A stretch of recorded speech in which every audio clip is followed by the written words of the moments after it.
Cari maklumat dan berita politik yang bebas, kupasan yang tepat, panas. Dapatkannya secara eksklusif hanya di Jom Channel. Komitmen kami, pentasan berita Isnin hingga Jumaat.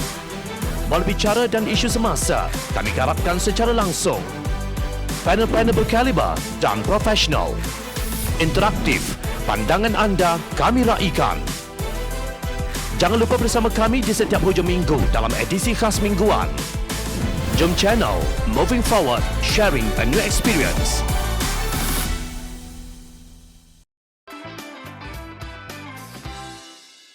Siapa pengerusi MKN Selangor? Menteri Pembangunan Usahawan dan Koperasi Malaysia Tan Sri Noh Omar berkata beliau masih lagi pengerusi Majlis Keselamatan Negara Selangor. Noh menafikan dakwaan yang dibuat Menteri Besar Selangor Datuk Sri Amiruddin Syari sebelum ini bahawa jawatan pengerusi Majlis Keselamatan Negara bagi negeri Selangor telah diberi kepadanya bermula pada 22 Disember. Noh juga mendakwa Amiruddin cuba untuk lepas tangan daripada tanggungjawab yang sebenarnya. Saya nak bagi tahu, saya terpaksa sekolahkan Menteri Besar Selangor sebab apa yang viral semalam nampaknya dia tidak faham sebenarnya. Saya masih lagi pengerusi Majlis Keselamatan Negara Selangor, bukan MB Selangor seperti yang viral semalam. Harap Amiruddin boleh faham, katanya pada sidang media pada Rabu. Beliau mendakwa Amiruddin mungkin tidak faham berhubung dua arahan berbeza di bawah Majlis Keselamatan Negara, iaitu pertama, pengurusan keselamatan negara dan yang kedua ialah semakan semula dasar dan mekanisme pengurusan bencana negara. Ini bermakna ada dua jawatan kuasa. Kalau Menteri Besar dia jangan nak lepas tangan. Jangan nak lepas tangan, lepas tu nak meninggali kepada orang lain. Pada dia lepas tangan, dia lepaskan jawatan lebih baiklah. Sindirnya. Sebelum ini, Amiruddin dalam satu sidang media berkata, saya telah dihubungi oleh pihak Majlis Keselamatan Negara untuk mempengerusikan Majlis Keselamatan Negara di peringkat negeri Selangor. Saya akan panggil semua pihak termasuk pembangkang untuk kita selaras proses pemulihan. Ada soalan, kenapa saya tidak pengerusikan Majlis Keselamatan Negara? Sebab menjelang bulan November lepas saya dimaklum, Majlis Keselamatan Negara di bawah Jabatan Perdana Menteri, pengerusinya telah diserahkan kepada Menteri Persekutuan, ujarnya. Oleh kerana itu, beliau tidak boleh menghubungi polis atau tentera sebagai pengerusi Majlis Keselamatan Negara Selangor pada waktu tersebut. Kalau saya ada peluang, mungkin pada 18 Disember saya telah menghubungi Majlis Keselamatan Negara, kata Amiruddin.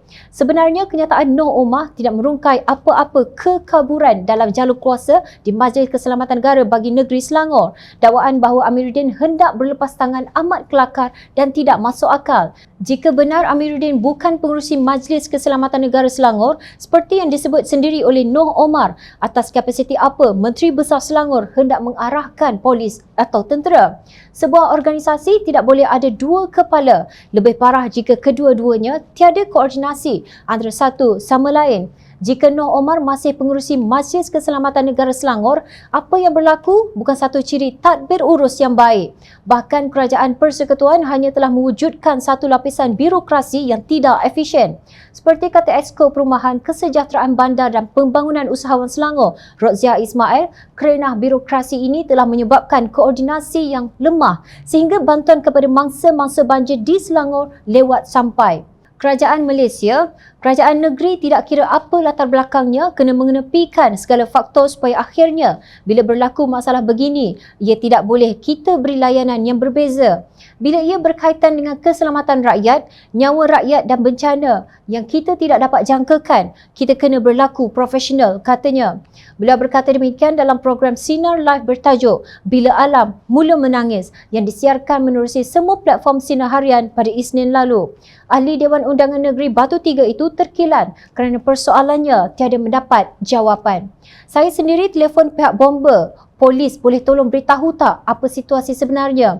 Macam mana? Boleh sampai pukul berapa? Ada ke? Tak ada ke? Tetapi semua soalan-soalan kami ini tidak dijawab. Jadi kita rasa putus asa dan kita rasa tidak berdaya, jelasnya.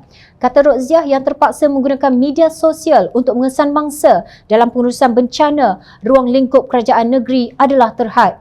Ada atau tidak ada, boleh atau tidak boleh, atau bilakah ia dapat kita peroleh, itu saya rasa terkilan. Bila berlakunya bencana, kita tahu yang sepatutnya memberi arahan adalah pihak atasan, bukannya kita. Jelasnya, ia terhad kerana layanan daripada Kerajaan Persekutuan terhadap Selangor seolah-olah dianaktirikan. Mudah bagi Noh Omar untuk melemparkan tuduhan pada kerajaan negeri, sedangkan puncanya di hadapan mata sendiri. Agensi Pengurusan Bencana Negara NADMA itu berada di dalam Jabatan Perdana Menteri. Untuk rekod, Menteri di Jabatan Perdana Menteri Tugas-Tugas Khas, Datuk Dr. Abdul Latif Ahmad pernah berkata, NADMA tidak bercadang untuk menempatkan pejabat dan kaki tangannya di peringkat daerah kerana ia melibatkan kos yang besar. Menurut pemimpin bersatu itu, NADMA hanya menjaga urusan dalam pemberian pampasan kepada mangsa selepas mendapat maklumat dan senarai dari negeri. Kerajaan negeri melalui wakil rakyat dan ketua jajahan ada peranan masing-masing dalam hal ini. Katanya dalam sesi menjawab perbahasan rang undang-undang perbekalan 2022 di Parlimen pada 15 November lalu dipetik Malaysia Gazette. Apapun yang para menteri kerajaan keluarga 69 ini katakan sekarang, ibarat sudah terhantuk baru tengadah. Kebebalan apakah ini?